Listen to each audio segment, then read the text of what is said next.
আগামী মাসে 2 তারিখে আমরা সব নিউজ পেপারে দিয়ে রাজ্য টিমকে সিলেকশন করিয়ে ত্রিপুরা অ্যামেচার বক্সিং অ্যাসোসিয়েশন 5 দিনের একটা কোচিং ক্যাম্পের মাধ্যমে আমরা ন্যাশনাল উত্তরপ্রদেশে বেরেলিতে একটি ন্যাশনাল বক্সিং কম্পিটিশনে আমরা টিমটাকে পাঠিয়েছি এবং টিমের সাথে প্লেয়ার ছিল 5 জন, 3 জন ছিল অফিসিয়াল। প্রথমে 5 তারিখে গিয়ে যাওয়ার পরে টিমের এন্ট্রি হয়েছে।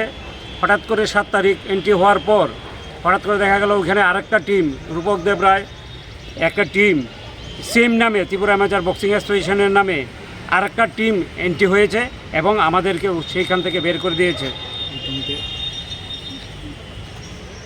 দিয়েছে।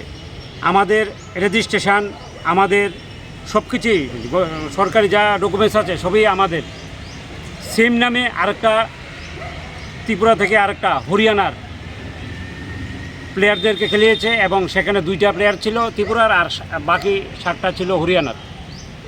তার জন্যই আজকে আমাদের এই ডেপুটেশন। কার বিরুদ্ধে ডেপুটেশন দিচ্ছি সেখানে মিন্ময় চক্রবর্তী এবং অম্লান চক্রবর্তী নাকি ত্রিপুরা অ্যামেচার বক্সিং অ্যাসোসিয়েশনের সেক্রেটারি এবং রূপক দেব রায় প্রেসিডেন্ট, ওদের বিরুদ্ধে তাদেরকে এফআইআর করার জন্য আমরা আজকে ডেপুটেশন দিচ্ছি। আপনারা যে গেছেন মানে আপনারা মানে স্টেটের থেকে গেছেন? রাজ্য সরকার থেকে যাওয়া ওইখানে যে টিমটা গেছে এটা কই থেকে গেছে? ওইখান থেকে একটা বেনামি একটা টিম, হরিয়ানার প্লেয়ার ছিল আর ত্রিপুরার নাম দিয়ে ত্রিপুরার